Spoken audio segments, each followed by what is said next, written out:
Baik, kita mulai. Assalamualaikum warahmatullahi wabarakatuh. Waalaikumsalam Waalaikumsalam warahmatullahi warahmatullahi wabarakatuh. wabarakatuh. Selamat malam. Waalaikumsalam warahmatullahi wabarakatuh. Malam, Pak. Ya, berjumpa kembali di mata kuliah Object Oriented Programming ya. Setelah kemarin UTS. Gimana UTS-nya? Aman? Aman nggak? Bingung sih, Pak. Oh, bingung. Oke, Ya, bingungnya di mana? Sebelum saya share materi. Bingungnya di mana? Boleh curhat malam hari ini? jadi ya karena mungkin ya ada problem juga kan ya, Pak. Problem apa? Teknis ini, laptop, internet, Nggak maksudnya eksternal, Pak. Dari ekster. luar. Kayak Oh, kerjaan dan lain-lain gitu. kerjaan ya ya ya. Ya, saya maklumi tapi karena kan jadwal ujian udah di set akademik jauh-jauh hari kan ya. Iya, Pak, benar. Mestinya bisa di-handle entah izin atau cuti dulu barangkali. Tapi ya oke, saya maklumi. Selain itu kendala di soalnya ada nggak? By the way, soalnya kemarin sesuai dengan yang di set Pak Hedi ya. Ternyata sekedar studi kasus dan artinya kalau cuma studi kasus berdasarkan cerita fiktif seperti itu, seharusnya kan teman-teman bisa mengarang lah ya dalam tanda kutip mengarang.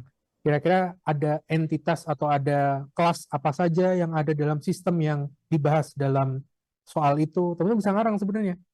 Dan sebenarnya simpel aja. Misalnya nih, setiap sistem aplikasi pasti punya user. Nah, udah tulis aja tuh kelas user. Kelas user punya kelas turunan nih. Misalnya teman-teman membahas apa kemarin? Transportasi atau mungkin pendidikan. Ada beberapa soal ya. Nah, kalau usernya pendidikan ya berarti ada studentnya, ada guru. Dia inherit ke user. Ya kan? Ada student, ada guru, ada admin, dan lain-lain. Sebenarnya itu potensi teman-teman untuk mengarang bebas. Dan saya pun akan mengikuti karangan teman-teman ya. Alurnya seperti apa, make sense apa tidak. Analisa kelasnya apa aja, kemudian konsep atau prinsip OOP-nya apa aja dituliskan, terus digambarkan dalam UML diagram, kelas diagram ya, yang diminta kelas diagram. Kelas diagram pun ketika teman-teman bingung relasi antar kelasnya, tulis aja garis lurus ya, association aja, itu udah aman. Dibanding teman-teman ngide ini panah, ini diamond misalnya, association, aggregation, seperti itu kan malah mungkin ada kemungkinan salah. Nah, yang fatal adalah teman-teman tidak bikin kelas diagram. Nah, itu yang fatal. Jadi ada banyak ya, menurut saya yang cukup banyak yang di tab ketiga tuh nggak masukin tuh kelas diagram yang sudah teman-teman bikin ya. Entah tidak bikin atau bingung cara masukinnya atau gimana saya kurang tahu ya. Tapi analisanya ada yang udah bagus tuh, analisa bagus, tab kedua juga oke. Kemudian yang kelas diagram tab yang ketiga kenapa nggak dimasukin?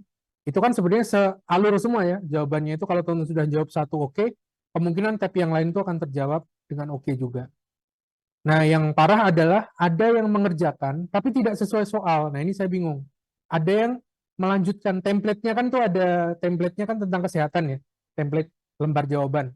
Nah, ada yang meneruskan itu. Ada pasien, ada apalagi terus dia bikin tuh ada dokter, ada resep, ada apotek dan lain-lain.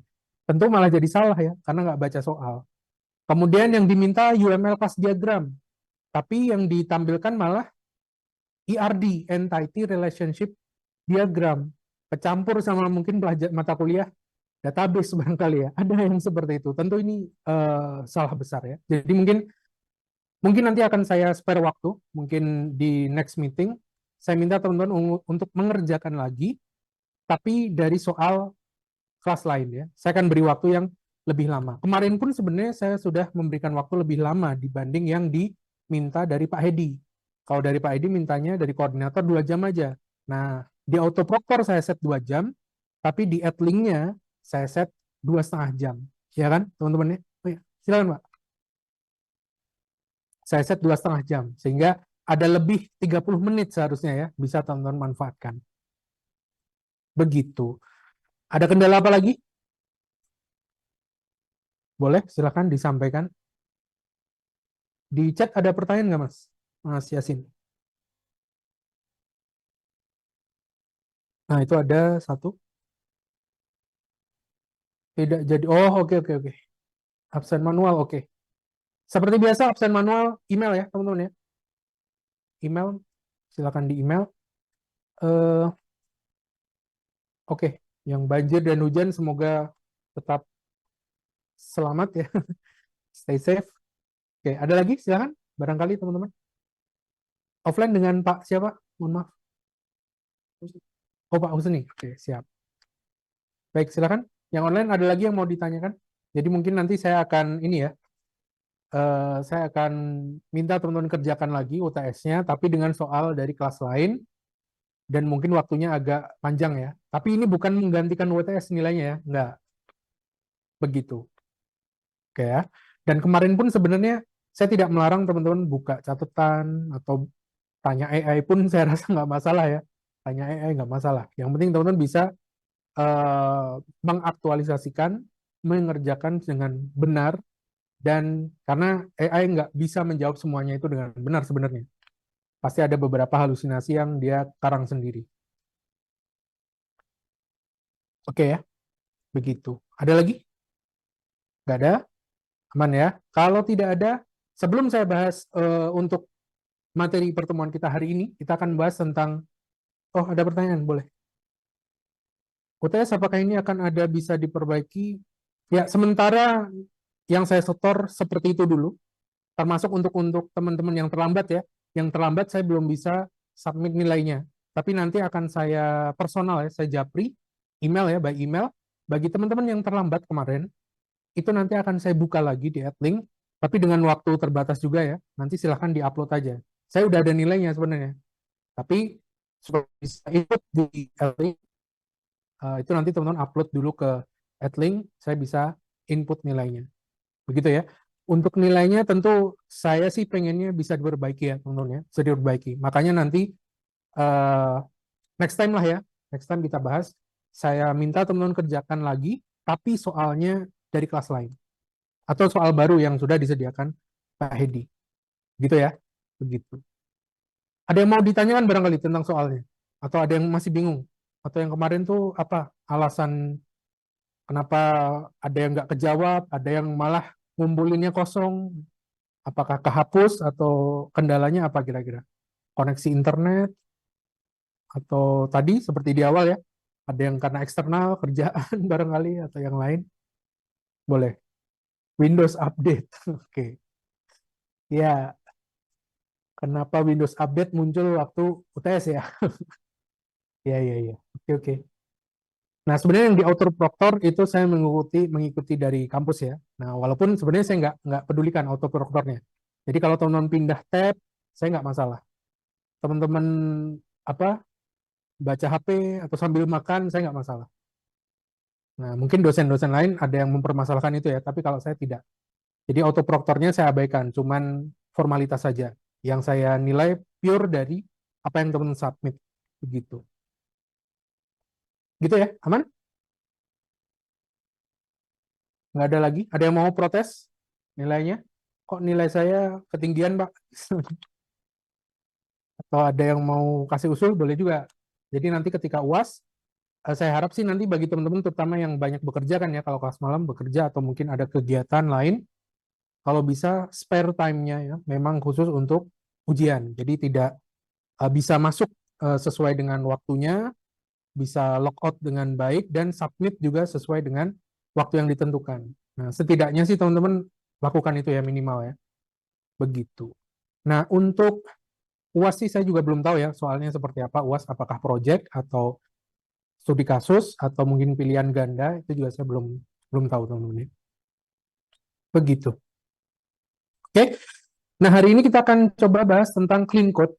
Clean code ini pada dasarnya adalah judul buku ya, judul buku di mana di buku ini banyak dimention oleh para developer, para programmer, dijadikan semacam tanda kutip ya, kitab suci lah, semacam panduan, philosophical guide ya, theoretical guide, di mana implementasinya pun sebenarnya bisa juga dilakukan.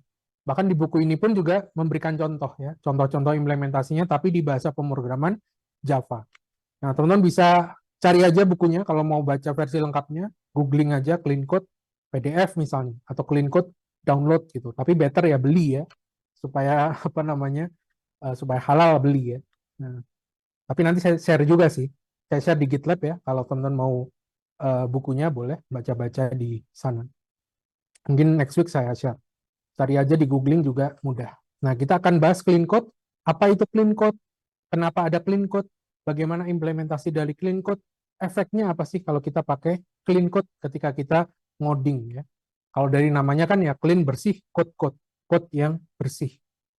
Nah, sebelum kita bahas tentang clean code, saya ngasih tugas dulu nih. Nah, ini juga untuk mendongkrak nilai teman-teman di semester ini ya. Kali ini tugasnya adalah tugas kelompok. Teman-teman bisa lihat di Edling ya. Saya rasa udah muncul tuh tugas untuk tugas apa? Deskripsi tugasnya mungkin sedikit lebih detail daripada yang ada di slide. Jadi inti dari tugasnya adalah tugas kelompok. Silakan buat 3 sampai 5 kelompok ya. Kalau bisa 3 sampai 5 kelompok.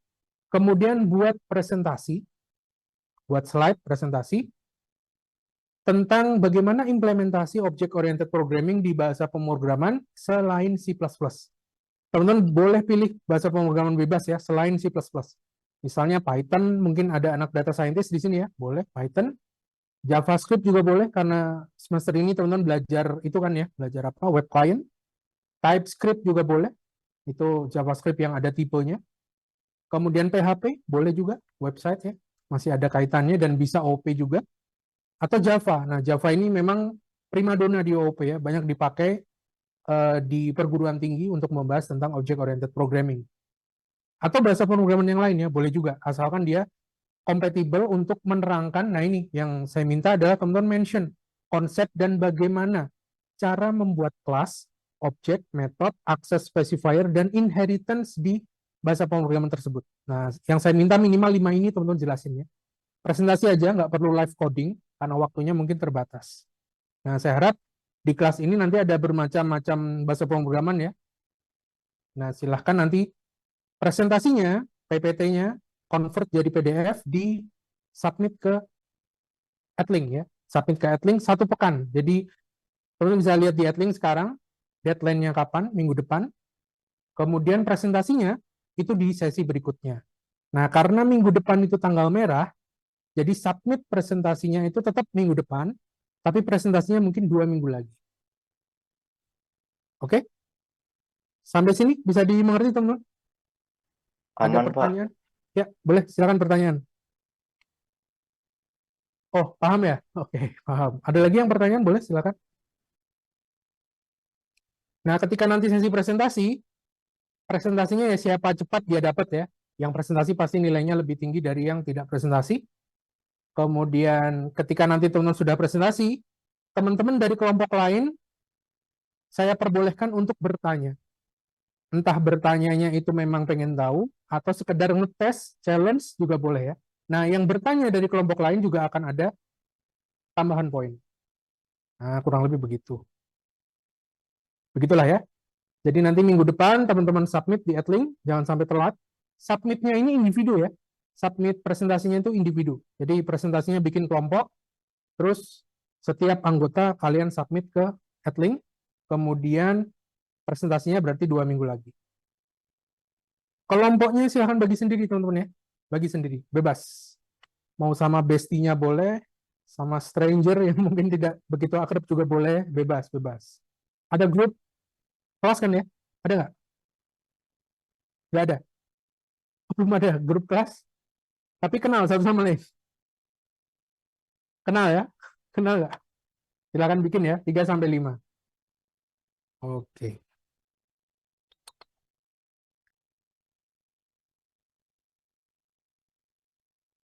Ada pertanyaan boleh? Pak, banyak kurang saling kenal kalau pilih-pilih sendiri ya.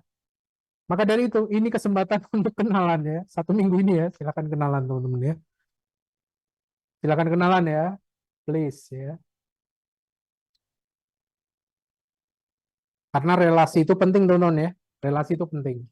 Siapa tahu nanti dari teman-teman di sini ada yang dapat proyekan, dapat orderan ya, dapat kerjaan, siapa tahu ya kan. Silaturahmi itu nggak ada salahnya. Bahkan banyak manfaatnya. Oke, ada pertanyaan? Nah, silahkan coba mulai japri-japri sekarang atau bikin grup kelas dulu kalau memang belum ada. Di kelas yang lain tadi sudah ada. Nah, itu udah ada yang di chat ya, yang mau sekelompok silahkan langsung di sini ya. Langsung tembak. Oke, silahkan boleh di grup ya. boleh. Atau bikin grup dulu, bikin salah satu grup WA kalau memang belum ada, boleh. Jadi nanti ketika teman-teman lulus, ada yang meragukan ijazah teman-teman, nah itu nanti ada yang membela teman-teman ya, ijazah teman saya ini asli, gitu ya. Tidak Ada. diragukan keasliannya. Oke? Aman ya? Bikin kelompok aman ya? Ya, di offline nih ada Mas Husni sendirian. Kalau mau kelompoknya Mas Husni. Ya, Mas Helmi ada yang mau ditanyakan? Siapa lagi yang masuk server kita? Oke. Ya, jangan geng-gengan tapi ya, tetap ini satu angkatan ya. Ini cuman bagi kelompok presentasi aja, bukan bikin geng ya.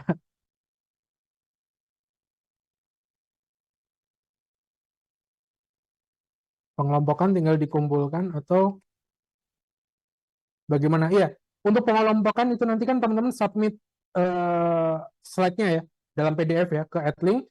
Nah, di slide itu cantumkan nama kelompok teman-teman apa. Gitu aja. Submitnya juga individu ya, per orang ya, per orang. Kelompoknya silahkan urus sendiri ya. Tadi penjelasannya dengan apa, Pak? Video. Oh enggak, presentasinya live di kelas. Jadi hanya dikumpulkan hanya slide-nya saja ya, Pak? Ya, jadi minggu depan kumpulkan slide-nya maksimalnya minggu depan. Kemudian pertemuan berikutnya, kebetulan minggu depan tanggal merah, pertemuan berikutnya kita presentasi. Kalau ada yang offline ya offline, better. Ya. Kalau online ya online. Tapi saya akan offline ya. Yang presentasi siapa cepat dia dapat aja ya. Yang cepat ya anggotanya 3-5 betul, silahkan lihat detailnya di Adlink ya teman-teman ya. Kalau di slide ini mungkin gambaran umum aja, tapi di Adlink di situ ada lebih detail ya. Kelompoknya berapa, kemudian apalagi tuh, apa yang harus disampaikan, yang disubmit apa, nah ada di situ. Berarti 2 minggu lagi presentasinya. Oke, aman? Iya, presentasinya cuma satu pertemuan aja. Jadi better kalau mau presentasi langsung ajukan diri presentasi. Dan kalau bisa satu kelas satu angkatan ini beda-beda ya. Jadi satu kelas ini jangan piton semua, boring nanti waktu presentasi ya. Saya harap sih presentasi ini teman-teman tidak memedulikan nilainya ya, tapi ambil pembelajarannya. Oh, kalau di Python tuh gitu. Teman kita misalnya di tugas kita misalnya kita pakai Python, oh di Python tuh OP-nya kayak gini. Oh, teman kita presentasi tuh pakai apa? TypeScript atau JavaScript. Oh, di JavaScript kayak gitu. Nah, jadi menambah perbendaharaan OOP teman-teman di berbagai bahasa pemrograman. Itu harapan saya ya. Oke, terus ada lagi? Untuk pengajuan presentasi di minggu depan setelah pengumpulan. Iya. Jadi minggu depan ngumpulin, terus karena minggu depan tanggal merah, presentasinya 2 minggu lagi teman-teman ya. Enggak 2 minggu aja Pak, enggak. Enggak. Seminggu aja slide-nya ya, seminggu aja. Seminggu aja, jangan lama-lama. Yang saya minta cuman 5 hal ini ya, tapi lebih juga boleh ya. 5 hal itu adalah create class-nya, gimana cara create class, create object, create method, mendefinisikan access specifier, dan inheritance-nya gimana. Nah, itu aja. Karena dengan menjelaskan ini, saya rasa sudah cukup untuk melihat bagaimana teknis implementasi OOP di bahasa pemrograman selain C++. Begitu. Dan ini nggak harus live coding ya, teman-teman bisa cari artikel aja atau lihat tutorial kan bisa. Tapi better teman-teman coba juga. Jadi bukan hanya presentasi, tapi nggak nyoba langsung. Better sih nyoba juga. Nah, that's why saya kasih 2 minggu. 1 minggu untuk ngerjain slide doang. Seminggu lagi mungkin teman-teman mau latihan boleh, atau mau nyoba kodenya. Nah, itu kan best choice ya. Aman sampai sini? Ada pertanyaan? Boleh, silahkan. Aman ya? Nanti kelompok silahkan diurus sendiri.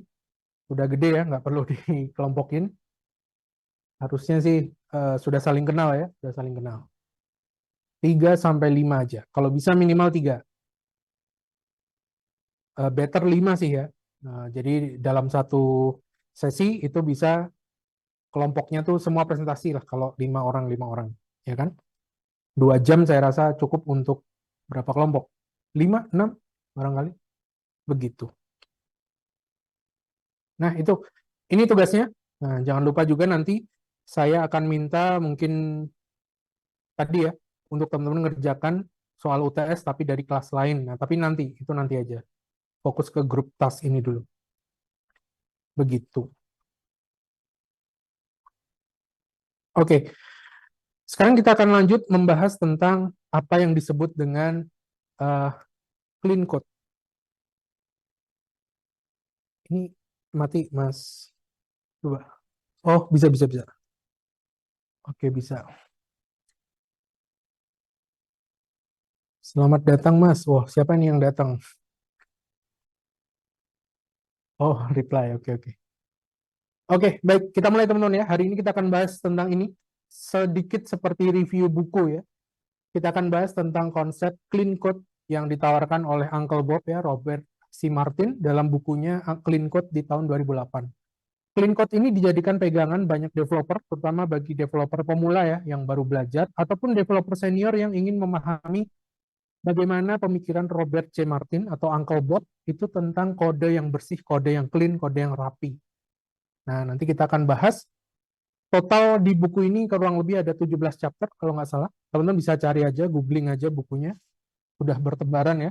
Tapi better sih untuk menghargai license ya, hak ciptanya, teman-teman beli. Ya kan? Nah, apa itu clean code? Clean Code ini adalah judul buku dari Robert C. Martins atau Uncle Bob, kita nyebutnya biasanya. Uncle Bob ini selain Clean Code, dia juga buat buku yang populer juga, Clean Architecture. Clean Architecture ya. Kemudian dia juga mempelopori prinsip-prinsip dalam pemrograman, ada banyak, dia bikin di papernya gitu. Salah satu yang terkenal adalah Solid Principle, yang mungkin nanti akan kita bahas di pertemuan berikutnya ya, setelah presentasi. Walaupun istilah solid itu bukan dari Uncle Bob sendiri. Dan prinsip-prinsip yang ada di dalam solid itu bukan prinsip-prinsip dari Uncle Bob, tapi dia menyadur ya beberapa prinsip dalam programming dunia IT. Nah, buku ini judul lengkapnya adalah Clean Code, A Handbook of Agile Software Craftsmanship. Atau lebih sering dikenal dengan Clean Code-nya Uncle Bob. Nah, dengan buku ini, tujuan dari Uncle Bob bikin buku ini itu untuk memaparkan opininya, ataupun berdasarkan tentu pengalaman Uncle Bob ya, tentang bagaimana sebuah code base, source code, project ya, kode, itu punya kualitas penulisan yang tinggi. Dengan kualitas penulisan kode yang tinggi, maka kode itu akan mudah di-maintain ya. Maintainability-nya tinggi. Mudah di-maintain. Maintain ini maksudnya ya nambahin fitur baru, atau kalau ada bug atau error mudah di-tracking ya, trace-nya lebih mudah. Kemudian ketika ada refactor, revamp atau perubahan versi dari library yang dipakai juga mudah.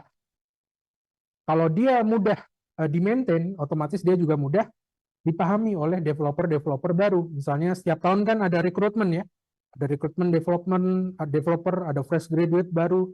Dengan kode di repositori yang rapi, maka karyawan-karyawan baru itu akan mudah membaca, mudah memahami, mudah paham maksudnya kode ini itu apa. Dengan begitu proses development-nya bisa lebih cepat. Plus, transfer ilmu ke developer-developer lain itu menjadi lebih oke sebagai standar organisasi. Jadi kalau code base organisasinya udah rapi, udah bagus, maka karyawan yang ada di sana otomatis mau tidak mau mengikuti pattern dari source code yang sudah existing. Ya kan? Nah, di buku ini tuh lebih banyak mengulas tentang sebenarnya filosofi ya, panduan filosofi atau teoritis dibandingkan dengan teknisnya. Tapi di buku ini juga disertai dengan penjelasan teknis dengan bahasa pemrograman Java. Nah, dengan Java di buku ini. Jadi mungkin perlu penyesuaian kalau kita mau tarik ke C++.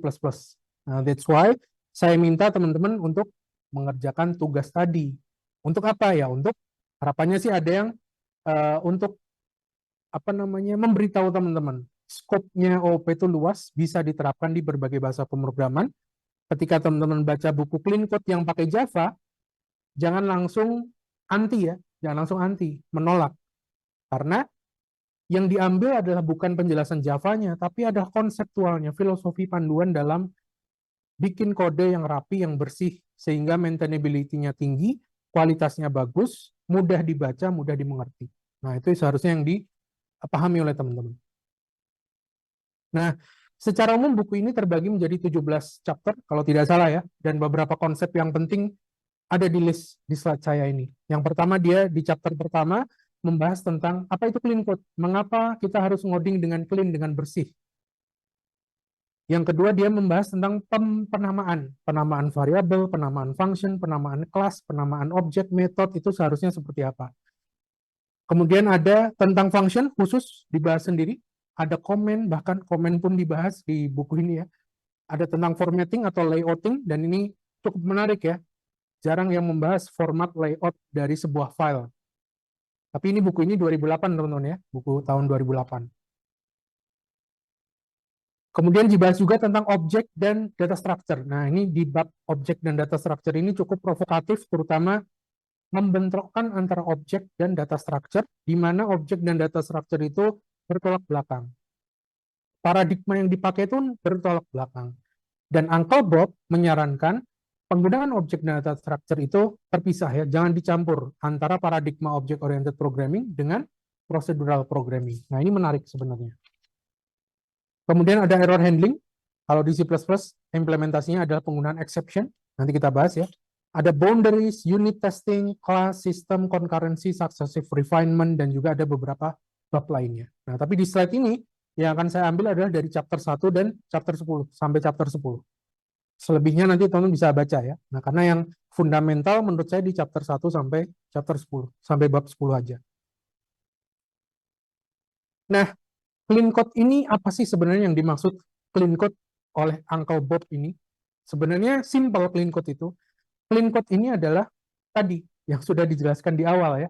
Bagaimana kita menulis kode dengan kualitas tinggi, readability-nya tinggi, mudah dibaca, sehingga maintainability-nya tinggi, bisa di-maintain, dan akhirnya writing quality-nya tinggi juga, penulisan kodenya jadi tinggi.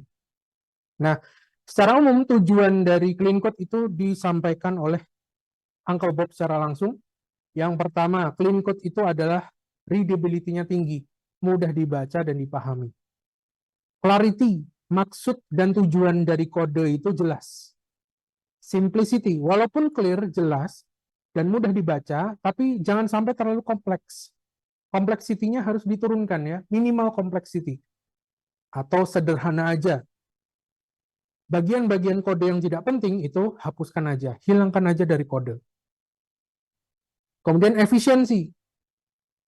Melakukan satu hal aja dengan oke. Nah, itu adalah efisiensi. Yang selanjutnya yang kelima, testability. Kode yang clean itu adalah kode yang bisa dites. Nah, ngetesnya gimana? Salah satunya nanti dibahas di bab berapa? 9 maybe tentang unit test ya. Unit testing. Testing terhadap komponen terkecil dari suatu code. Yang dimaksud komponen terkecil atau unit itu adalah kalau nggak function, kelas, method. Nah, kurang lebih itu. Nanti kita bahas ya. Yang selanjutnya elegan. Secara penulisannya elegan ya, rapi, cantik ya. Dan yang terakhir, maksud dari programmer itu terekspresikan dengan jelas melalui tulisan-tulisan kodenya. Nah, kurang lebih ini adalah beberapa definisi dari clean code. Mudah dibaca, jelas tujuan dan maksudnya, simple, efisien, bisa dites, elegan, dan mengekspresikan maksud dari programmer menuliskan kode tersebut. Nah, kurang lebih begitu. Nah, kenapa kode itu harus clean? Karena opposite-nya atau antonimnya, yaitu dirty code, itu makan cost yang tidak sedikit. Apa aja nih, teman-teman bisa lihat nih, menurut Uncle Bob, dirty code itu sangat costly ya. Dirty code itu akan makan cost, entah itu makan resource, biaya, tenaga, dan waktu. Kalau clean code itu adalah mudah dibaca, jelas tujuan dan maksudnya, simple, efisien, bisa dites, elegan, dan juga maksud programmer itu tergambarkan dalam code, Kalau dirty code berarti kebalikannya, ya kan?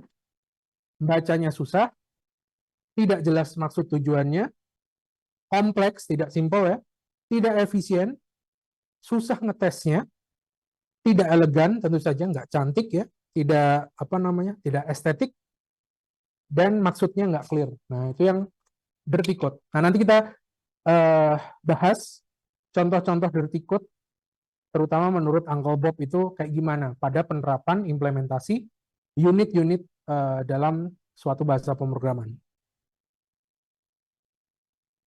Nah, kita kembali ke cost dari dirty code. Apa aja cost-nya? Yang pertama, menurunkan produktivitas.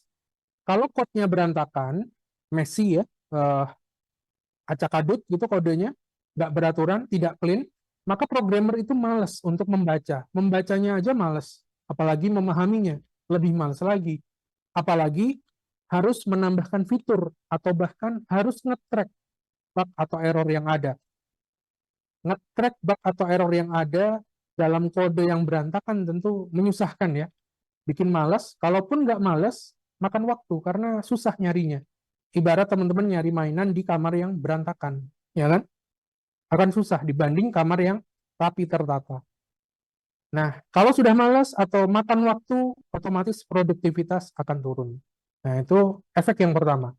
Efek yang kedua bisa jadi juga akan meningkatkan potensi bugs-bugs yang tidak terlihat. Karena saking berantakannya, ada bug yang mungkin tidak kedetek nih.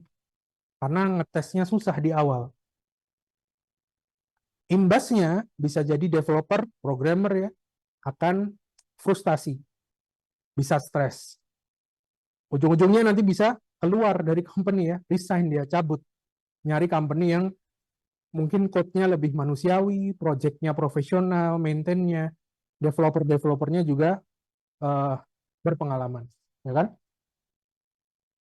Yang selanjutnya, ketika code yang berantakan itu dibiarkan, maka seiring waktu, kode itu akan semakin berantakan dan ini nantinya akan menimbulkan technical debt, hutang technical di masa mendatang. Jadi mungkin sekarang nggak kerasa nih, tapi nanti 2 tahun lagi, 5 tahun lagi, akan ada bug yang muncul secara tiba-tiba karena dibiarkan, istilahnya ya, dibiarkan code-nya itu buruk. Tiba-tiba ada yang harus di-revamp, harus di-refactor misalnya, atau dirubah. Itu yang disebut sebagai technical debt. Dan technical debt ini imbasnya kemana-mana. Bisa makan resource, bisa makan biaya, waktu, tenaga. Karena kode yang berantakan, ada banyak masalah karena kodenya tidak dibikin clean dari dulu, kita harus hire expert misalnya. Resource yang lebih mahal. Kita harus habiskan waktu untuk merevamp misalnya. Dan lain-lain. Nah, ini adalah beberapa cost dari dirty code secara general yang diungkapkan oleh Uncle Bob. Nah, gimana cara kita memulai untuk membiasakan diri menulis kode dengan clean code? Gimana caranya? Caranya adalah kita bisa mengadopsi role dari anak-anak pramuka, Boy Scout role. Uncle Bob bilang Boy Scout role ini adalah role atau aturan yang bagus untuk diterapkan oleh programmer. Bukan hanya oleh anak pramuka ataupun pecinta alam ya, tapi role ini juga bisa teman-teman manfaatkan untuk mulai mengimplementasikan kode secara clean. Apa role-nya? Tinggalkan tempat kemah teman-teman lebih bersih dibanding ketika teman-teman menemukannya pertama kali sebelum bikin tenda di situ. Nah, jadi maksudnya ketika teman-teman berkemah, camping dengan teman-teman, dengan anggota pramuka ataupun pecinta alam, teman-teman bangun tenda, setelah selesai, bereskan tendanya, dilipat semua peralatan diangkut, plus bersihkan area yang teman-teman pakai untuk tinggal sementara itu. Kalau bisa, lebih bersih dibanding sebelum teman-teman camping di situ. Nah, kurang lebih seperti ini. Ini bisa teman-teman implementasikan juga dalam programming ya, untuk membiasakan diri clean code ya, dalam ngoding clean, bersih, mudah dibaca, mudah di-maintain, kemudian clear, jelas maksudnya, dan dengan clean code, maka produktivitas akan terjaga ya. on track semua projectnya.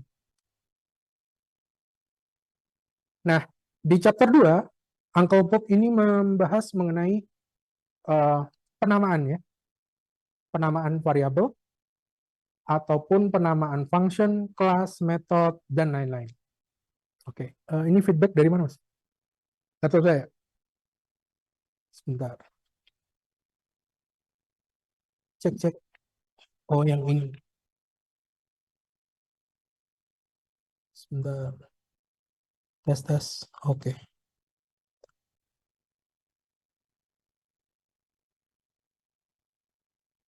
Ya, di chapter kedua, Uncle Bob ini mendeskripsikan bagaimana penamaan ya pada function, kelas, method, atau bahkan penamaan variabel biasa, teman-teman. Nah, pada clean code, kalau teman-teman mau menamakan sebuah variabel, function, kelas, method, itu ada beberapa aturan. Nah, ini ada poin-poinnya yang saya share di slide ya. Teman-teman bisa lihat. Yang pertama adalah kalau teman-teman mau membuat nama, variabel, function, dan lain-lain, better teman-teman menjelaskan dari nama itu sudah ketahuan kenapa variabel itu eksis, apa yang dilakukan variabel atau function atau method atau kelas itu, dan bagaimana variabel atau function atau kelas itu nanti bisa dipakai. Nah, kurang lebih begitu. Nanti kita lihat contoh-contohnya ya. Yang selanjutnya, jangan menggunakan nama untuk variabel, function, method, kelas yang bisa menimbulkan misleading atau kesalahpahaman. Jika memang nama variabel itu benar-benar berbeda, pastikan memang isinya juga berbeda ya, tipe datanya atau yang lain. Kemudian kalau bisa gunakan nama yang bisa diucapkan dengan mudah. Jangan yang nggak bisa dieja ya, jangan yang nggak bisa dieja atau berupa singkatan. Nah, jangan. Misalnya bikin variabel FOMO, nah itu kan singkatan ya, atau cemiu misalnya, atau yang lain. Nah, better gunakan pronounceable names yang bisa dieja, yang bisa diucapkan. Oke. Apakah direkomendasikan untuk dibeli? Bebas sih, tapi kalian bisa akses di Google sebenarnya ya. Banyak yang sudah menyediakan free downloadnya. Cari aja clean code PDF. Nah, tapi kalau memang ingin menghargai hak ciptanya, better beli ya. Di Amazon sepertinya banyak. Di Amazon. Yang asli ya, bukan yang fotokopian atau mungkin yang cetak pribadi oleh orang gitu. Oke, jadi tidak harus beli ya, tidak harus beli. Mungkin di Perpus Cakrawala kalau ada mungkin boleh ditanyakan teman-teman ke sana. Begitu. Saya lanjutkan ya. Penamaan variabel juga hindari penggunaan encoding.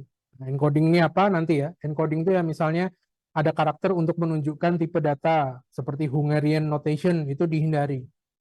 Penggunaan emoji, nah itu juga dihindari. Ya, jangan pakai hal-hal semacam itu. Khusus alfanumerik aja selesai, atau bahkan alfabet doang selesai. Yang bisa terbaca bukan singkatan dan clear maksudnya apa. Kemudian jangan so imut dan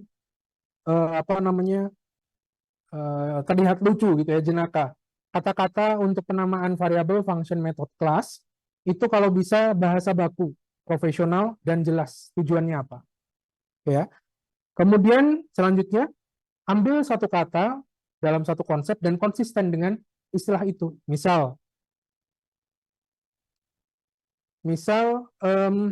teman-teman punya function untuk get email list misalnya. Teman-teman namakan untuk mendapatkan list email, itu nama functionnya adalah get emails. Nah, untuk mendapatkan data, kata kuncinya adalah get, kata kerjanya. Maka dalam project itu semuanya teman-teman harus pakai get, jangan pakai yang lain. Misalnya ambil atau retrieve. Nah, jadi akan membingungkan. Jadi kalau get emails, kalau mau ambil user ya get users, jangan retrieve users atau return users. Akan membingungkan para developer yang membaca kodenya. Jadi ambil satu konsep, konsisten dengan konsep itu ya. Konsisten dengan kosakata itu. Kemudian khusus untuk OOP, Nah, ini yang mungkin sudah kita praktekin juga. Kalau penamaan kelas itu kalau bisa kata kerja. Penamaan metode kalau bisa penamaan kelas itu kata benda, penamaan metode itu kata kerja. Nah, itu adalah beberapa eh, rule ya dari clean code yang tertulis di bukunya Uncle Bob. Tapi kalau nggak ikut ini boleh nggak? Boleh-boleh aja. Ini kita hanya mengikuti clean code-nya Uncle Bob. Kalau mau ikut, ini best practice menurut saya. Tapi kalau nggak masalah juga. Begitu. Nah, ini adalah contoh ya. Contoh dirty code. Khusus chapter 2 adalah mengenai meaningful names. Berarti dirty code-nya adalah bad names-nya apa saja. Nah, di sini ada list ya. Ada beberapa penamaan yang kurang oke, kurang bagus. Contoh, baris pertama integer d. D itu apa? Maksudnya apa? Ini kan kurang jelas ya. Nah, dalam clean code, penggunaan nama variabel integer d, integer x, integer y itu bukan penggunaan variabel yang tepat dalam suatu project IT. Nah, maka dihindari teman-teman ya. Better teman-teman gunakan nama yang lebih clear. Misalnya digit atau D itu adalah data buku misalnya. Data users, boleh-boleh aja, nggak masalah. Tapi data itu penamaan general ya, jadi kalau bisa hindari kata-kata general data itu. Kalau data user ya langsung aja user gitu aja. Baris kedua ada float A. Nah, A ini juga nggak jelas. A itu apa? Apakah amount? Apakah apa lagi? Text ya, text, ataukah 0,05 ini percentage, dan lain-lain. Kemudian di baris ketiga, ada function namanya func, fun. Nah, fun ini apa artinya? Kan nggak jelas ya. Mungkin maksudnya function. Iya, oke, dia function. Saya juga tahu ini function. Kalau dilihat dari sintaksnya ya. Tapi ini function ngapain? Kalau bisa nama function itu menjelaskan function ini ngapain. Ini juga ada argumen X. X itu ngapain? Apa itu X? Nah, kurang definitif ya. Perlu kita kasih penamaan yang lebih manusiawi. Dibaca bisa dan dipahami juga. Oh, ini isinya kira-kira ini. Misalnya. Kemudian di sini ada variabel namanya name string. Nah, string ini nggak perlu karena udah tahu name itu pasti string ya. Di C++ juga di depan dikasih nih string name udah cukup. Begitu juga variabel the name. Nah, the ini nggak ada artinya kan ya, nggak nambah value apa-apa untuk name. Jadi better nama variabelnya name gitu aja. Atau first name, last name, middle name itu lebih clear. Kemudian jangan pakai singkatan. Nah, ini CNTRLR ini apa maksudnya? Controller kah atau yang lain? Nah, kalau controller ya tulis saja controller. Controller apa ini? Order controller, product controller. Karena controller ini biasanya mengacu pada pattern MVC ya. Model view controller. Gitu. Kemudian ini, nah ini tadi jangan pakai encoding. SZ name, itu SZ ini adalah notation, Hungarian notation untuk tipe data string. Kita harus hapus nih Hungarian notation ini, udah tidak berlaku lagi kalau zaman sekarang ya, mungkin udah ditinggalkan. Udah nggak tahu apa itu Hungarian notation. Tapi di beberapa praktis masih ada yang menggunakan Hungarian notation terutama untuk pembentukan interface. Biasanya kalau untuk membentuk interface di depannya ditambahin I gitu. Misalnya interface user, I besar user. Nah, biasanya ya masih ada yang seperti itu. Mungkin teman-teman temui di TypeScript barangkali ya, yang pakai ada apa namanya? Ada struct-nya, ada implementation-nya. Interface ya, interface. Kemudian di sini ada nama kelas, kelas proses. Nah, ingat tadi clean code-nya kelas itu should be noun. Kelas itu kalau bisa nama benda. Sedangkan method itu kalau bisa nama kata kerja. Sorry. Kelas itu kata benda, method atau function itu kata kerja. Nah, itu beberapa best practice-nya. Nah, teman-teman bisa bandingkan dengan slide berikutnya. Ini adalah contoh-contoh yang good names. Clean code juga. Nah, walaupun di yang pertama, elapsed time in days, ini menurut saya agak kepanjangan ya. Mungkin bisa dicari sinonim yang lebih singkat lagi, padat lagi katanya. Nah, di sini jelas juga nih, ini variabelnya tax rate ya, baris kedua tax rate. Oh, ini rate pajak. Functionnya namanya juga jelas nih, sum total order. Oh, sum total order. Oke, dia akan menghitung sum, jumlah dari total order misalnya. Argumennya juga jelas nih, quantity. Nah, kan lebih enak ya daripada func, x, d, dan lain-lain. Nah, dan seterusnya. Order controller, string, penamaan string ya. Kelas, nama kelas itu kalau bisa kata benda. Nah, ini order processor. Nama method kalau bisa kata kerja. Compute text, nah, kan menghitung pajak. Is valid entry, juga jelas nih. Is valid entry itu returnnya yes or no, ya kan? Berarti dia returnnya boolean, clear, jelas. Functionnya ngapain. Nah, ini adalah contoh-contoh ya. Bagaimana meaningful names itu mempengaruhi clean code. Dan ini diatur di awal ya. Di awal bab buku clean code. Maka artinya ini adalah fundamentalnya. Jadi dimulai clean code itu dari penulisan nama-nama function, variabel ya, variabel, function, class, method, dan lain-lain. Termasuk objek yang diinstantiate dari kelas. Nah, di chapter 3, Uncle Bob membahas tentang yang disebut clean code dalam function. Nah, kalau di function gimana nih? Nah, ini ada beberapa best practice menurut Uncle Bob tentang penulisan function yang clean. Di antaranya yang pertama, function itu harus small ya, harus kecil. Kecil secara ukuran, sehingga ketika di layar monitor, itu teman-teman tidak perlu scroll down, scroll ke atas, ke bawah, ke kanan, kiri. Nah, jadi cukup lihat satu monitor, tanpa perlu scroll ke bawah, isinya satu function. Nah, itu function yang oke ya, kecil. Ya, silakan. Kemudian yang kedua, function itu harus, kalau bisa ya, kalau bisa seharusnya dia melakukan satu hal aja, satu hal spesifik aja. Jadi ketika teman-teman bikin sebuah function untuk upload image, ya udah cukup untuk upload image aja. Jangan di dalamnya itu ada convert image, setelah di-convert, ubah namanya, setelah diubah namanya, simpan ke dalam storage misalnya. Nah, ini kan berarti ada 3 step yang dilakukan.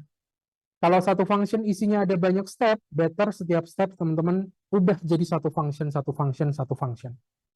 Nah, jadi kita split ya. Nah, kalau bisa function itu small dan melakukan satu action khusus. Jangan palu gada, apa-apa dilakuin ya. Jadi nanti functionnya akan gede, besar. Untuk melihat algoritmanya secara penuh kita harus scroll ke bawah misalnya. Nah, itu kurang clean ya menurut Uncle Bob. Kemudian statement-statement dalam function itu kalau bisa dia di satu level abstraction yang sama. Hindari juga penggunaan switch statement dalam function. Kenapa di C++ juga ada switch ya, atau bisa juga if-else statement tapi yang kondisinya berbeda. Nah, kalau switch statement itu memungkinkan sebuah function bisa melakukan lebih dari satu hal spesifik. Jadi bisa jadi nanti functionnya melakukan A, melakukan B, melakukan C sesuai dengan kondisi dari case dari switch statementnya. Kemudian masalah parameter juga di set ya oleh Uncle Bob. Diatur juga. Dalam clean code, better sebuah function itu idealnya tidak punya argumen ya. Argumen atau parameter, alias nilladik function. Argumennya 0, nggak pakai argumen. Argumen tahu ya? Argumen itu kalau di sini, nah ini, saya punya function void sum total order dalam kurung integer quantity. Quantity itu adalah argumennya. Di sini, function sum total order punya satu argumen, yaitu quantity. Nah, best practice-nya, function itu idealnya tidak punya argumen. Tapi, kalau dia punya satu argumen atau 2 argumen, itu masih acceptable, masih oke. Nah, hindari dia punya 3 argumen atau lebih. Karena nanti fungsinya jadi panjang. Kalau kita mau akses banyak data gimana? Ya kita bisa manfaatkan data structure. List misalnya, stack misalnya. Atau objek bahkan ya, bisa juga dimasukin ke dalam function. Kalau kita ngomongnya object-oriented programming. Kemudian function seharusnya tidak memodifikasi variabel di luar function itu. Atau melakukan operasi tersembunyi ya. Jadi semuanya harus clear, harus jelas. dalam clean code ya. Kemudian comment query separation. Nah, ketika suatu function itu akan return value, ya sudah, return saja value tanpa memodifikasi variabel atau comment ya. Tapi kalau dia mau memodifikasi suatu value atau comment, maka jangan return atau jangan query value tertentu. Nah, ini mungkin nanti ada contohnya. Dan yang terakhir, don't repeat yourself. Ini adalah konsep di mana function itu hadir. Salah satunya kan karena konsep ini ya, prinsip try. Don't repeat yourself. Dibandingkan kita ngulang-ngulang terus ngodingnya, kita kelompokin aja jadi satu function, terus kita panggil ketika kita butuh. Begitu. Nah, ini adalah contoh dirty code ya, implementasi function yang kurang baik menurut pendekatan Uncle Bob dalam bukunya Clean Code. Ini adalah contoh function yang penulisannya dirty ya, tidak bagus. Nah, tidak bagusnya di mana? Ada dua function di sini, bagian atas dan bagian bawah. Yang di bagian atas, kenapa buruk? Yang pertama, argumennya ada banyak. Teman-teman bisa lihat tuh, ada berapa nih? Ada 1, 2, 3, 4. Ada 4 argumen. Idealnya 0, 1 dan 2 itu oke, tapi 3 kalau bisa dihindari. Lebih dari 3, tidak clean code. Ya kan? Nah, maka tidak clean code nih. Argumennya banyak. Yang kedua, dia pakai if-else statement dengan kondisi yang berbeda dan step by step atau algoritma di dalam blok if statement-nya ini berbeda. Yang satu add user to admin group, yang satu send email. Nah, itu kan dua function yang berbeda ya. Ingat konsep function yang kedua tadi. Yang pertama, function itu harus small. Yang kedua, function itu harus melakukan satu hal saja. Nah, ini dengan if-else statement, dia berpotensi melakukan dua hal yang berbeda. Yang satu nambahin user ke admin, yang satu ngirim email. Ini kan dua pekerjaan yang berbeda. Nah, jadi fungsinya jadi function palu gada. Bisa apa aja. Selain ada potensi itu, dia juga menggunakan if-else statement di kondisi yang berbeda. Tadi, hindari switch statement. Dan yang terakhir, ini dia. Comment query separation. Jadi ketika kita bikin function, harus dibedakan mana function yang akan return value atau query, dan mana function yang melakukan comment aja, dia melakukan sesuatu perintah, memodifikasi variabel misalnya. Nah, itu harus terpisah. Jangan disatukan. Di contoh ini, saya punya sebuah function, functionnya itu merubah value. Teman-teman bisa lihat nih, current value sama dengan new value. Ini kan memodifikasi state atau variabel. Modifikasi ini kita sebut sebagai comment. Function ini juga mereturn suatu value. Kalau dia mereturn suatu value, artinya dia melakukan query. Nah, function yang bagus menurut clean code-nya Uncle Bob, kalau dia comment atau merubah state, ya dia merubah state aja, nggak perlu return value. Kalau dia return value atau query, maka jangan memodifikasi state. Nah, kurang lebih begitu. Ini adalah beberapa ya, dasar dari clean code di awal chapter buku clean code dari Uncle Bob. Sampai sini dulu, ada pertanyaan boleh? Silahkan, sembari saya minum dulu. Haus. Bapak izin bertanya. Silahkan kalau ada pertanyaan. Halo, Bapak, suara saya terdengar? Ya, silakan. Iya, Bapak.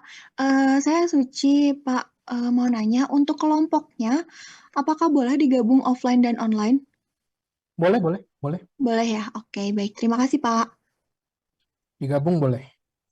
Tapi nanti ketika presentasi juga semuanya harus masuk ke Zoom ya, teman-teman ya. Baik yang online atau offline, harus masuk ke Zoom. Baik, Pak. Untuk nanti presentasinya, misalkan online aja boleh gitu, Pak? Boleh, tapi kalau bisa offline ya. Oh, Saya akan oke. standby. Saya standby offline. Oh, oke. Baik, baik. Terima kasih, Pak. Siap. Nah, bebas ya, silahkan. Jadi pengumpulan materi presentasinya, presentation deck-nya minggu depan, presentasinya 2 minggu lagi ya. Dan itu siapa cepat, dia presentasi ya. Nah, nanti setelah presentasi ada pertanyaan mungkin dari teman-teman kelompok lain. Yang presentasi dapat nilai lebih, yang bertanya dari kelompok lain, ketika sesi tanya jawab juga akan dapat poin. Nah, kurang lebih begitu ya.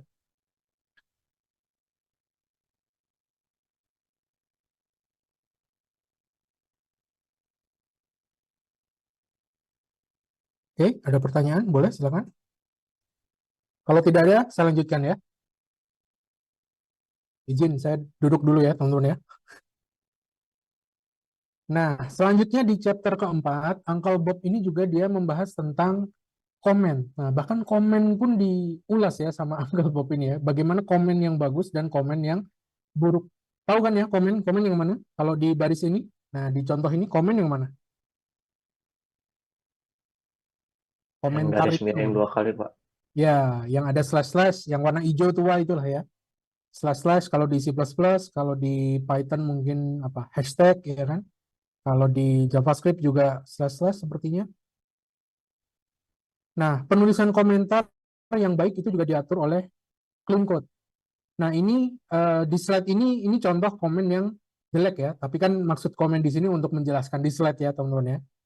Nah, ini memang jelek sih, setiap barisnya dikasih komen, ini bukan implementasi komentar yang bagus. Nah, komentar yang jelek itu apa kalau menurut clean code-nya Uncle Bob? Yang pertama, komen yang diulang-ulang. Nah, berulang-ulang ditampilkan itu bukan merupakan komen yang bagus. Yang bahaya lagi adalah komen yang menimbulkan kesalahpahaman. Nah, ini bahaya juga nih. Better nggak usah nulis komen kalau komennya malah bikin ribut, bikin bingung developer yang lain yang membaca. Yang ketiga, komentar yang ditambahkan tapi tidak menambahkan value dari code-nya, tidak menambahkan value dari repository yang dikerjakan. Nah, ini juga nggak perlu ya, komentar yang tidak perlu. Yang keempat, komentar untuk position markers atau visual clutters ya. Nah, ini biasanya untuk pembatas, ini mungkin sering ditemui di project-project website kalau teman-teman download template HTML atau template HTML CSS ataupun framework CSS, Bootstrap dan lain-lain versi lama, itu biasanya di kode HTML-nya tuh ada 3 baris, 4 baris atau bahkan 5 baris berupa komentar untuk ngasih tahu ini adalah bagian header, ini adalah bagian footer, ini adalah sidebar, ini menu bar. Mungkin teman-teman akan temui seperti itu ya. Nah, itu kode komentar seperti itu adalah bukan komentar yang baik, bukan clean code.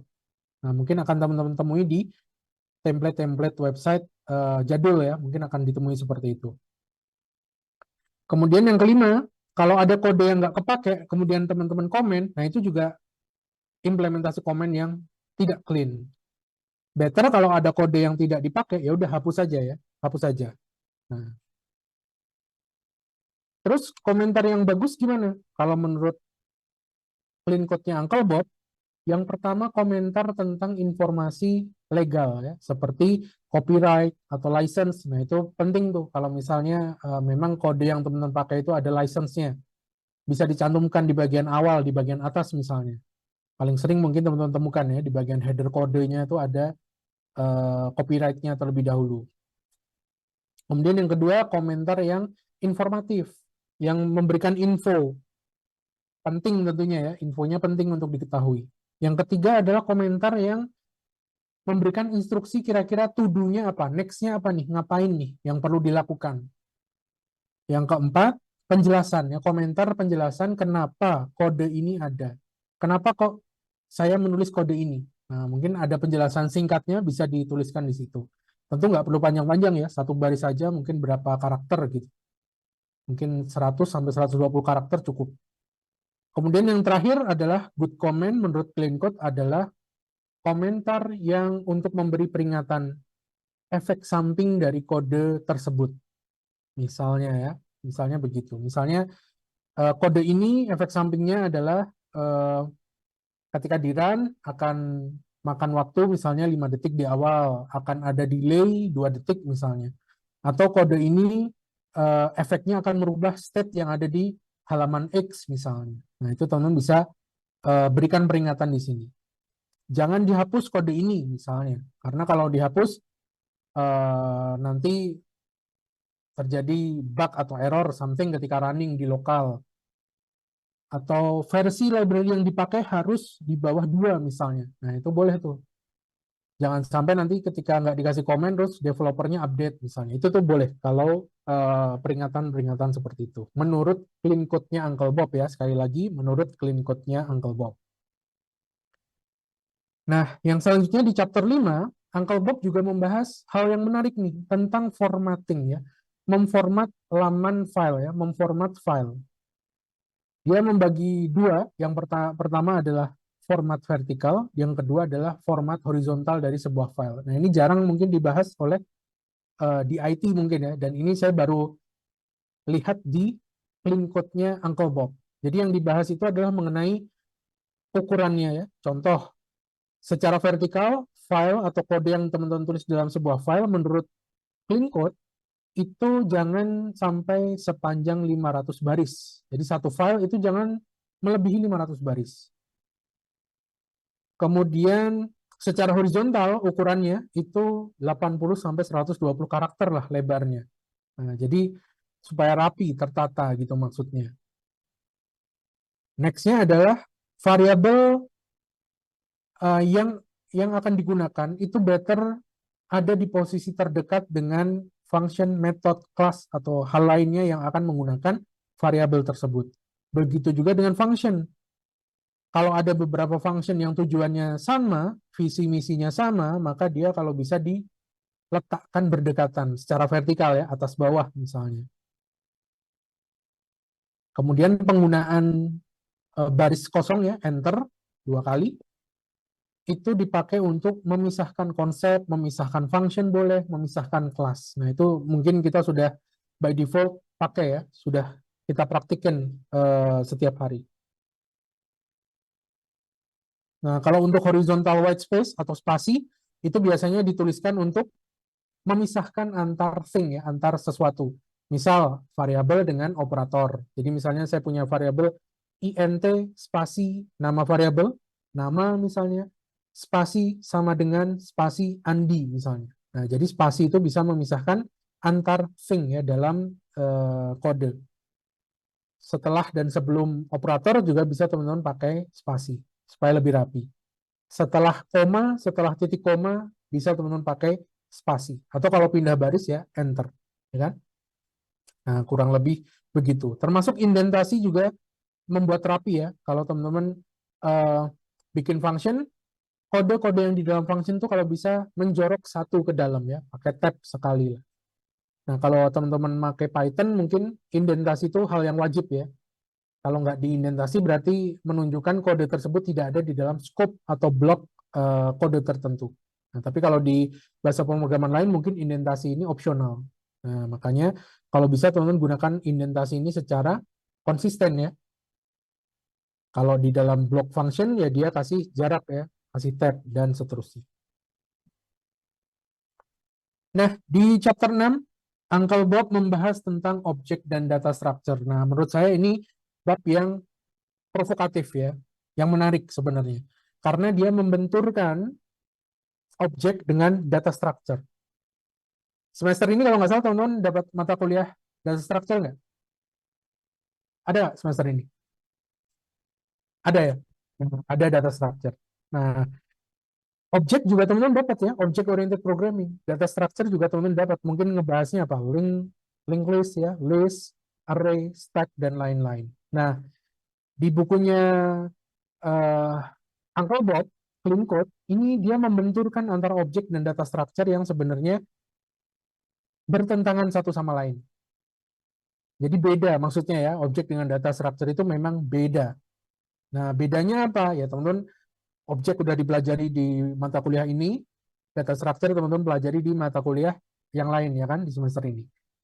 Nah, tapi yang menarik dari clean code-nya Uncle Bob itu adalah kalau teman-teman menggunakan objek sebagai first class citizen atau aktor utama dalam proyek teman-teman, alias teman-teman menggunakan paradigma pemrograman object oriented programming, maka usahakan seminimal mungkin teman-teman menggunakan data structure, linked list atau stack dan lain-lain. Boleh pakai, tapi jangan sampai menonjol sehingga paradigma teman-teman dalam ngoding itu tampaknya adalah campur aduk ya, gado-gado antara procedural programming ataupun object oriented programming.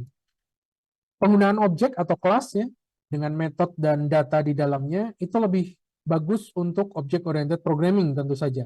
Kalau data structure ya berarti lebih bagus untuk teman-teman gunakan procedural programming. Nah, masih ingat ya di pertemuan pertama kita prosedural, imperatif, functional programming, object oriented programming, dan ada banyak lagi paradigma pemrograman.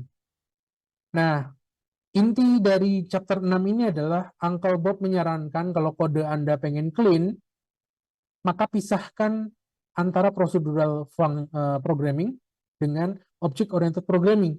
Kalau Anda pakai object oriented programming, maksimalkan penggunaan objek dan kelas. Kalau teman-teman ingin menggunakan data structure lebih optimal, maka pakailah procedural programming. Di procedural programming, teman-teman bisa memaksimalkan penggunaan data structure. Nah, kurang lebih begitu yang mau di-mention oleh Uncle Bob.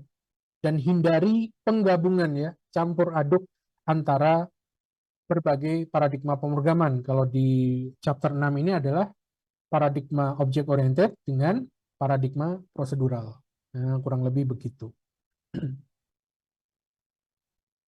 Next-nya di chapter 6 ini juga Uncle Bob menyinggung tentang the law of Demeter, hukum Demeter. Nah, hukum Demeter ini apa? Intinya adalah ketika teman-teman punya sebuah metode M ini adalah metode di sebuah objek O ya, maka metode M itu hanya boleh memanggil metode yang ada di dalam O itu sendiri, yang pertama. Yang kedua, dia juga bisa memanggil metode yang ada di dalam objek yang dimasukkan sebagai argumen ke dalam metode M. Yang ketiga, dia juga bisa mengakses objek yang dibuat oleh M. Nah, jadi metodenya itu di dalamnya bikin instantiate objek, itu bisa diakses oleh si M. Atau yang keempat, M itu juga boleh mengakses objek yang merupakan bagian atau field ya, member dari objek O. Artinya nested objek ya. Jadi ada objek di dalam objek. Nah, jadi ini adalah law of Demeter, di mana law of Demeter ini juga memperkuat bagaimana teman-teman bisa menggunakan object oriented programming ya, terutama penggunaan objek dengan lebih rapi, lebih clean. Nah, jadi kalau teman-teman punya metode M dalam sebuah objek O ya, teman bisa bayangkan ya, ada objek O. Objek O dibuat dari kelas C misalnya. Di dalam objek O itu ada metode. Nah, metode yang ada di dalam objek O itu hanya bisa memanggil metode lain yang ada di dalam objek O atau objek yang dimasukkan sebagai argumen ke dalam metode M itu, atau objek yang di-create oleh M di dalam metode M itu, atau objek yang merupakan member ya, member atau field dari kelas O, objek O. Nah, itu boleh. Nah, supaya lebih rapi kodenya. Nah, ini adalah the law of Demeter. Di chapter 7, Uncle Bob membahas tentang error handling. Nah, bagaimana teman-teman menghandle error yang kemungkinan nanti muncul dalam algoritma yang teman-teman tulis. Secara umum sih di bab 7 ini adalah teman-teman diminta untuk memaksimalkan penggunaan exception. Nah, kalau di Java itu menggunakan try, catch, finally ya. Di Python sepertinya juga sama, try, catch, finally ya, sepertinya. Kalau di C++, try, catch, throw, kalau tidak salah. Di JavaScript juga mirip ya, ada try catch, ada throw, kalau untuk errornya.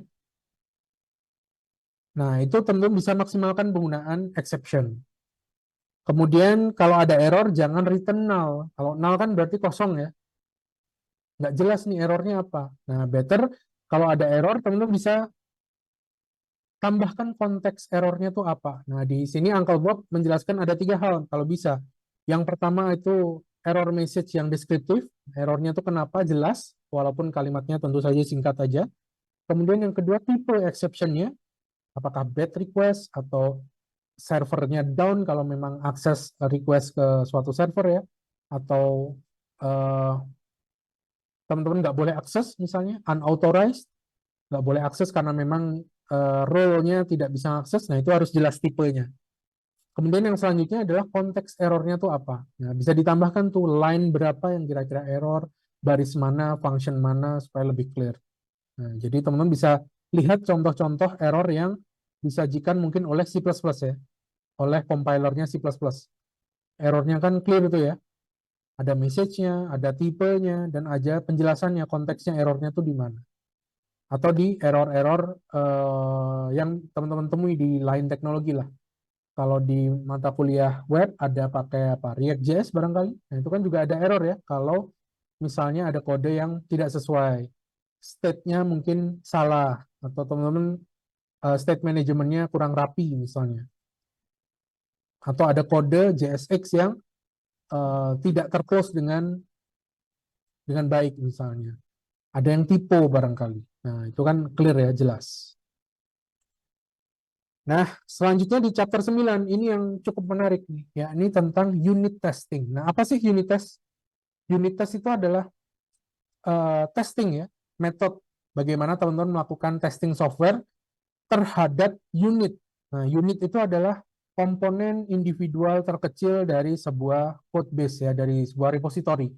Yang dimaksud unit itu paling simpelnya adalah berupa function, method, ataupun class. Nah, jadi ketika unit test itu yang dites itu adalah komponen terkecilnya, yaitu misalnya ada function, ada method, ada class. Dengan unit test, maka teman-teman akan memaksimalkan kepercayaan diri teman-teman sebagai developer tentunya. Kalau kode saya sudah pas tesnya, maka nanti naik ke production insya Allah akan lancar, ya kan? Atau nanti sebelum ke production mungkin dites oleh tim QA, kemudian dites oleh UAT-nya misalnya, itu akan aman karena saya sudah unit test misalnya, sudah bikin test case untuk setiap function, setiap method, setiap kelas yang saya buat. Yang kedua, unit test juga bisa menjadi dokumentasi ya. Kalau ditulis dengan rapi, bisa menjadi contoh-contoh case apa saja yang mungkin akan terjadi nanti di production. Sehingga bisa menjadi panduan juga bagian dari dokumentasi secara penuh. Dan kalau teman-teman sudah menerapkan unit test, maka secara tidak langsung teman-teman akan dipaksa ya untuk mendesain flow aplikasinya atau flow dari sebuah algoritma itu lebih clean ya, lebih bagus desainnya, lebih better. Karena tesnya teman-teman sudah ada bayangan, apalagi kalau teman-teman menggunakan test-driven development. Test-driven development itu, nah nanti kita bahas ya, test-driven development itu adalah kita bikin test case-nya dulu, baru kita bikin fitur-fiturnya, bikin aplikasinya. Jadi misal kalau kita pakai test-driven development, sebelum kita bikin website, kita bikin dulu nih, apa aja yang nanti kira-kira dites dari website kita. Kita bikin test case-nya, baru kita bangun webnya. Jadi kebalik ya, biasanya kan mungkin kita bangun webnya dulu, baru nanti kita buat testingnya apa aja yang dites. Nah, kalau dengan pendekatan TDD, Test Driven Development, itu tesnya dulu dibikin, baru kita bikin fitur atau aplikasi atau projectnya. Nah, ini adalah contoh simple unit testing. Jadi best practice-nya sih sebenarnya unit test ini ada di file yang berbeda dengan file yang mau kita tes, teman-teman ya. Nah, tapi ini sekedar contoh aja, ini sekedar contoh. Jadi di situ teman-teman bisa lihat saya punya sebuah function add ya, integer add, dalam kurung ada argumen integer A, integer B, dia return suatu value A plus B. Nah, teman-teman bisa lihat ini contoh function yang bagus. Kenapa? Yang pertama dia small. Kemudian yang kedua, dia CQS ya, CQS. Comment query-nya terpisah. Kalau function dengan return seperti ini berarti dia query ya, tipe query. Dia kalau tipe query dia tidak memodifikasi state, tidak melakukan comment. Nah, jadi dia return seperti ini. Menurut clean code ini kode yang bagus. Nah, unit testnya di mana? Unit testnya adalah tes yang dipakai untuk function yang dipakai untuk ngetes. Di sini saya buat satu nih, test add function. Nah, di dalam tesnya ngapain aja? Misal nih saya masukin value expected-nya 5, kemudian actual-nya itu saya panggil function add, saya masukin parameter 2,3. Harusnya function add 2,3 itu return-nya adalah 5, ya kan? Sehingga saya bisa tes nih, apakah actual itu sama dengan expected? Kalau actual sama dengan expected, yaitu 5, maka tesnya pass atau tesnya sukses ya, karena hasilnya sama 5. Tapi kalau tidak, berarti ada kesalahan, failed. Kalau failed gimana? Berarti fungsinya ada yang perlu dirubah. Nah, kurang lebih begitu fungsi unit test. Nah, ini unit test pada sebuah function. Nah, simple ya. Bisa dipahami teman-teman ya kode ini ya. Nah, unit test ini better tertulis di file yang terpisah teman-teman, bukan di kode yang nanti akan naik ke production. Nah, jadi ini hanya sekedar contoh di slide ya. Biasanya kalau C++ itu unit testnya package atau library yang terkenal mungkin bisa pakai Google Test ya, G-Test. Nah, itu ada banyak function yang bisa kita manfaatkan alih-alih kita harus ngoding unit test secara manual seperti ini. Nah, dia sudah menyiapkan, G-Test itu menyiapkan metode-metode yang bermanfaat kalau untuk ngecek value-nya sama apa enggak, seperti contoh di slide. Oke ya. Nah, testing pun ada metode clean-nya menurut clean code-nya Uncle Bob. Tes yang clean menurut Uncle Bob itu memenuhi first principle. Apa itu first principle? Ini akronim ya. Dari fast, isolated, repeatable, self-validating, dan timely. Fast itu artinya ya testingnya bisa dilakukan dengan cepat. Isolated atau independent itu artinya tes ini harusnya tidak bergantung pada file atau library lain. Jadi bisa dieksekusi seketika waktu itu juga tanpa bergantung tanpa dependensi ya. Kemudian eksekusi urutannya, urutan eksekusinya juga bebas seharusnya. Jadi kalau unit test kita error karena masalah urutan eksekusi, nah itu berarti tesnya belum clean. Kemudian yang ketiga, unit test ini juga bisa diulang-ulang ya, bisa dipakai berulang kali dengan hasil yang valid tentunya.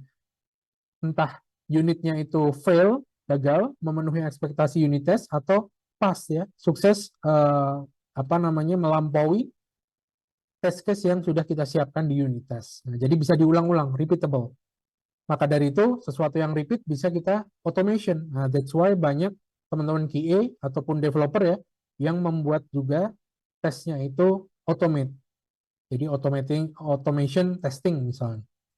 Kemudian yang keempat ada self-validating. Nah, unit test ini seharusnya return-nya adalah boolean, simple aja. Boolean dengan mungkin keterangan-keterangan yang penting ya. Kalau dia sukses ya pass, kalau gagal ya fail. Jadi dengan menggunakan unit test ini kita nggak perlu lihat log-nya, log aplikasi yang dites ya. Nggak perlu kita lihat log aplikasi yang dites. Kira-kira errornya kenapa ya? Yang jelas unit testnya ini udah ngasih tahu harusnya dia pass atau fail. Kalau fail kenapa? Itu harusnya seperti itu. Kemudian yang terakhir adalah unit test atau testing ya. Test case ini better ditulis sebelum teman-teman menulis kode untuk pembuatan fitur atau kode yang nanti akan dinaikkan ke production. Inilah yang mendasari adanya test driven development. Jadi ketika teman-teman membangun suatu aplikasi, yang dibangun itu adalah test case-nya dulu, baru bikin aplikasinya. Kalau teman-teman menggunakan test driven development. Nah, saya pun sampai sekarang belum ada project ya sampai sekarang di di kerjaan saya yang menggunakan test driven development. Biasanya ya saya develop aja, kemudian baru bikin unit testnya. Kemudian nanti tim QA bikin test case-nya mereka sendiri yang mungkin ada automation-nya. Kemudian nanti dites dari sisi user ya, UAT dan seterusnya. Nah, jadi kalau saya pribadi sih belum ada pengalaman di test driven development ya. Nah, apa itu TDD atau test driven development? Test driven development itu tadi metodologi dalam pengembangan software ya, di mana kita menuliskan dulu test case-nya sebelum kita menuliskan fitur yang akan kita tes. Nah, jadi yang ditulis itu test case-nya dulu, baru apa yang mau dites. Jadi kebalikan dari normalnya ya, normal atau kebanyakan orang mungkin bangun dulu nih websitenya, baru kita bikin test case-nya apa aja yang mau dites. Nah, kalau ini bangun dulu tesnya ditulis dulu, baru nanti kita tes tuh, bikin websitenya. Nah, kurang lebih begitu. Nah, TDD ini mengikuti siklus red, green, refactor. Apa itu red, green, refactor? Red, green, refactor itu adalah siklus red, itu artinya kita bikin dulu test case-nya. Test case-nya ini kalau kita run, pasti error. Kenapa? Karena test case ini kan dipakai untuk ngetes fitur, sementara fiturnya belum kita coding. Nah, itu pasti merah, pasti fail, pasti error. Nah, itulah yang disebut red cycle. Setelah red cycle ada green. Nah, disinilah kita buat fiturnya, kita buat websitenya, kita buat something ya, service yang akan dites. Kemudian kita tes fitur yang kita develop itu dengan unit test yang tadi sudah kita buat. Kita run tesnya, dan pastikan fitur yang kita develop itu mendapatkan lampu hijau, dapat green, artinya pass ya, passing semua test case yang sudah kita develop. Kalau masih dapat merah gimana? Masuk ke siklus berikutnya yaitu refactor. Artinya fitur yang kita develop belum pas unit test dan harus di-develop ulang. Ada yang harus direvisi. Nah, kurang lebih begitu. Dan ini ada 3 hukum ya ketika teman-teman menggunakan TDD, Test Driven Development. Yang pertama adalah jangan ngoding fitur untuk production dulu sebelum teman-teman tulis unit testnya dulu. Jadi tulis dulu unit testnya baru kerjain fiturnya. Yang kedua, pastikan unit testnya ini running. Kalau masih gagal compile atau gagal running, berarti jangan running production code-nya dulu.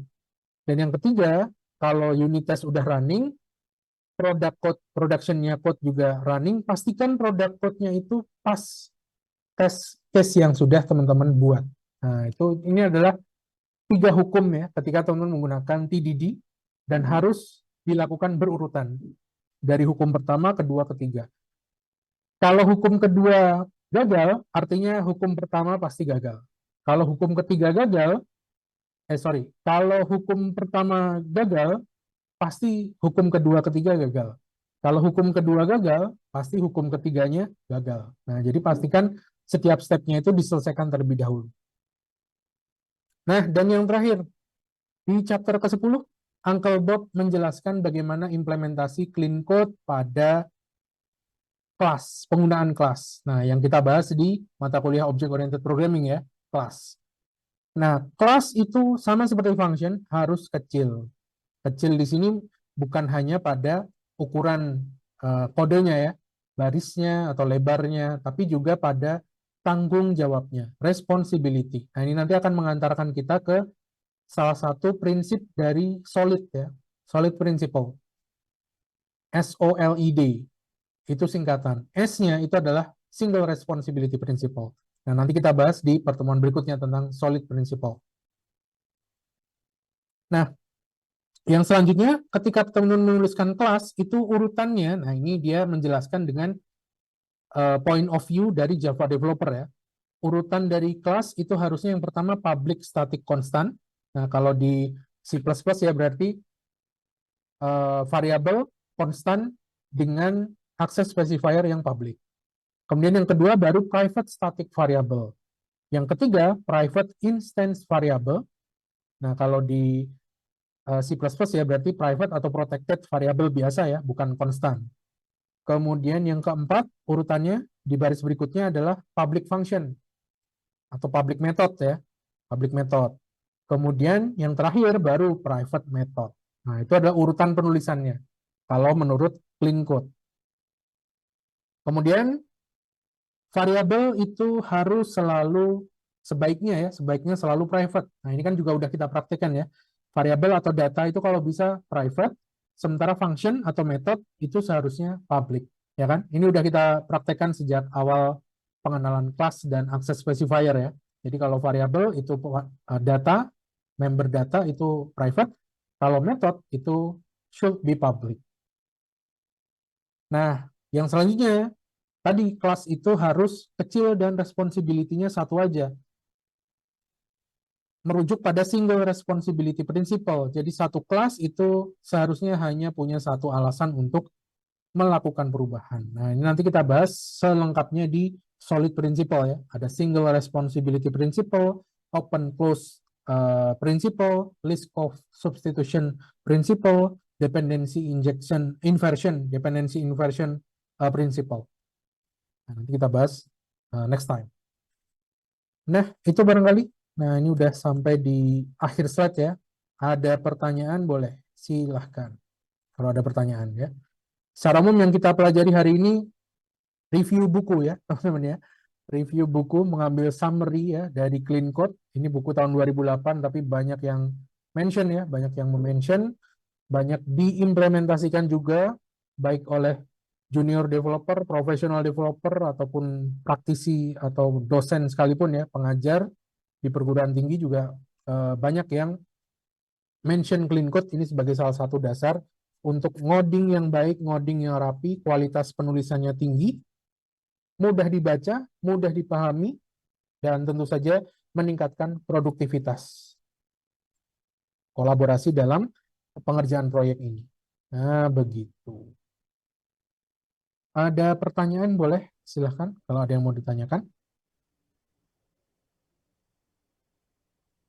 Aman? Bisa dipahami teman-teman ya? Nah ini nggak perlu teman-teman hafalkan ya. Ini konseptual, implementasinya ada memang.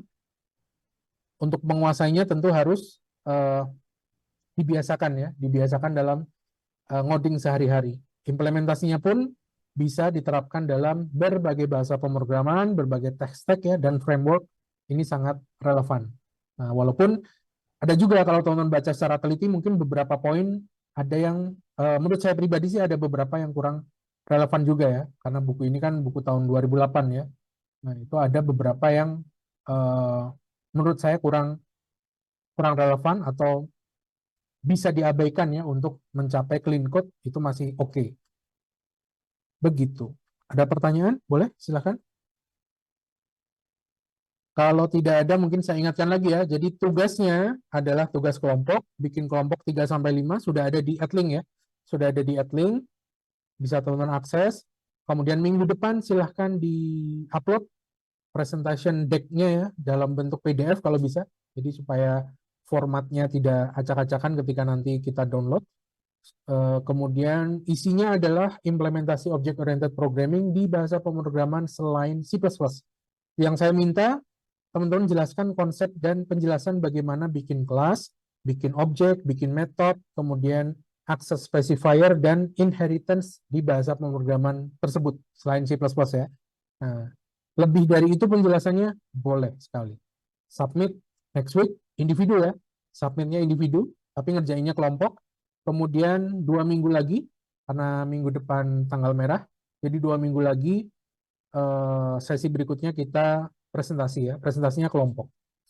Begitu barangkali. Kalau tidak ada pertanyaan, mungkin saya share presensinya. Nah, silahkan barcode untuk presensinya. Kemudian ada juga feedback dari Mas Yasin ya, fasilitator malam hari ini. Silahkan diisi.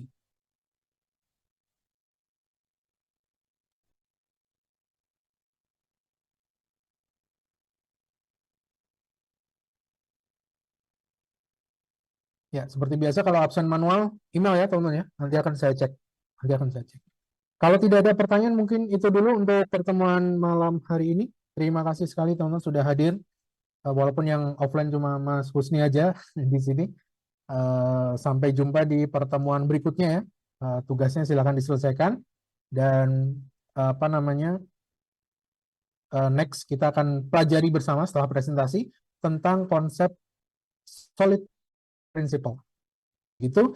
Saya tutup. Terima kasih. Selamat malam. Assalamualaikum warahmatullahi wabarakatuh. Recording stopped. Waalaikumsalam.